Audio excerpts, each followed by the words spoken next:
Sam Wilson here, Sam's Antique Motors. Today I got a little video here on replacing the inner step on one of these kind of 55 to 59 model Chevy and GMC pickup trucks, and this one was pretty jacked up. So it's going to be a special little series of videos on what it takes to cut that out and replace it. Let's get started. Hey, before we get started today, please take a second to subscribe to the channel. And if you're already subscribed, well, you're freaking awesome. While you're at it, tap the bell, and that way you'll get a notification each time I post one of these exciting videos. And that way you'll never miss a new episode on this or any future builds. As you can see, this step has been jacked up. It's got a hole cut in the side, had a vent pipe in the back, had a piece of 3/16 plate box welded into the back. So I cut the back out with a cutting torch so it'd go on the dolly. And now I've got a handy dandy spot weld cutter. This was just sort of a reasonably cheap one that you use to cut the spot welds out. And if you cut them out all the way around, then you can go in fairly easily and separate them and take it out. So what you do is you kind of get this thing started, and then you push it in hard. I don't know if I can do it and hold the phone or not, but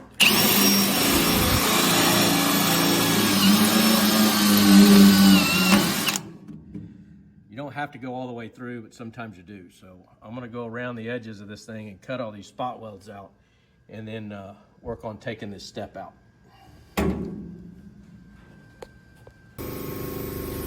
All right, next I took this die grinder and I sliced in from the edge, give me a little bit of working room all the way down this line. This core support, this floor support is back up in here. I don't know if you can see it or not. So, and I want to preserve that. So I cut around that X brace, and then I ran all the way down here and came over here. And then I'm just kind of working. So this is giving me, it's got this piece loose. This will just make it a little easier to then go in with some finesse and bust out all these. You see where I got all these spot welds drilled out. On the top here, you're replacing the back, so you can go all the way through, but when you're pushing that spot weld cutter through, when you go through the first one, you can kind of feel it go through, and it usually throws out a bunch of rust as it starts to enter the second panel. So you just stop there, you're good to go. All this stuff is solid, so I'm not going to mess with that. But next I'm going to work on getting this piece all the way out of here and then cutting the rest of it out along these spot welds. All right, next tool is a pneumatic spot weld cutter with a spot weld chisel on the end. And you can get this up behind this metal and then just go to town and break it loose. I don't know if I can do this one-handed or not, but you get the picture. All right, now I got this bottom plate out, and I got this top all loosened up. So all the rivets or spot welds are busted out of that, and now I'm just working on starting to kind of finesse these bottom pieces out so that it'll be ready to take the new piece. There's a few bonus pieces in this one because of this box they had cobbled up in here, which has got to come out. But I did forget to tell you that on this on the cab support up here, there's a bracket that comes back like this, back through here. So you want to kind of avoid tearing that up. All right, don't let the video time fool you. This took about 2.5 hours to knock all this out of there, but I've now gotten it all out. It's all pretty clean. This back piece is what carries the back of the right back up in here, this back piece. And this bottom lip is what carries this bottom piece. And it rivets right on the side, right here. This has been repaired once. You can see all this brazing down here. So I'm gonna come in with a Dremel and, a die grinder and kind of clean that up a little better, but that's pretty close to the way that it goes. There's still a little crap here, but this is supposed to come down and wrap around. So I'm gonna clean that up. And I got this thing, I'm gonna clean this up a little bit where they braze this as well. But we're now ready to put this step down in this hole. And here it is. So it's going to take a little fitting to get this where this matches up right. This has got to come back in further, so I'm going to have to do a little grinding and fitting to get this to ride back up in there where it's supposed to be. And feeling around on the back side of this is pretty much, it's got to come back about another 1/4 inch, which it'll do once I clean this up right here to let this go back. And this is supposed to tuck in underneath this, which it's doing. I'll flatten that out a little bit better. This is looking pretty decent up in here, and it's almost back where it goes. Again, I got to do just a little fitting up here, trim this little piece, trim this little ear so this will sit up next to there. But and the step is about a 1/4 inch off, which is where it's supposed to be. So that's pretty much the way it's supposed to be.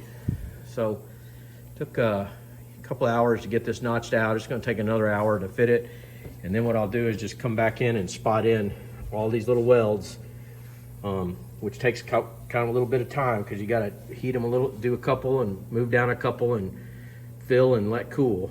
But that's pretty much the way it's going to work. So there you go.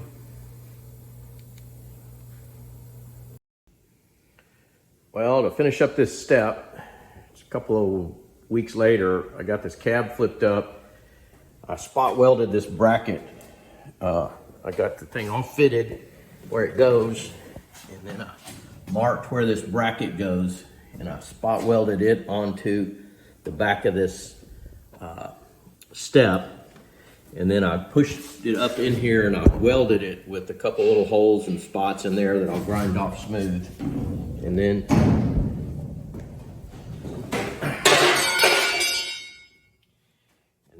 after getting this all positioned up where it's supposed to go, I got this welded in, and now I'm coming back in and just welding. I pushed this panel up tight onto this this step back, and now I'm just coming in here and basically globbing up these holes, and then I'll grind them back down smooth. And I kind of do one down here, and then I come up and do one here, and then I come down here and I do one here, so I don't get this panel too hot. But other than that, I pretty much got it back in place like it's supposed to go.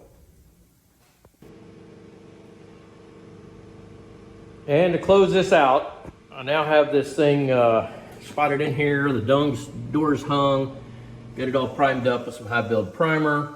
Still got a little bit of work to do, but I'm getting really close to putting this back the way it's supposed to be. The heavy lifting is done on the cab and fenders and back. So had to weld on some pieces, but I got all these gaps and lines all worked out like I like them. I think I got all the dents pulled out and filled in, and I got the whole back of this cab done.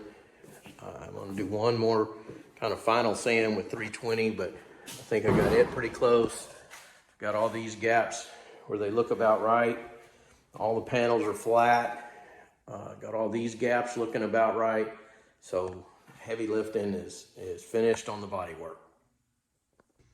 Well, I hope you learned something today. If you did, consider subscribing to the channel, and don't forget to ring that bell so you get notification of future videos that will be equally as exciting as the one you just watched. Now, before you go, give me a thumbs up on the video and drop a comment in the comment box if you got any kinds of questions or just think you got to sound off on something. If you have something specific you want to know how to do, well, leave me a comment and I'll see if I can't capture some content for a future video. Hope you have a great day, and I'll see you back here for another Resto-Rat episode real soon. Download the Resto-Rat app today to begin managing, tracking, and documenting your restoration project.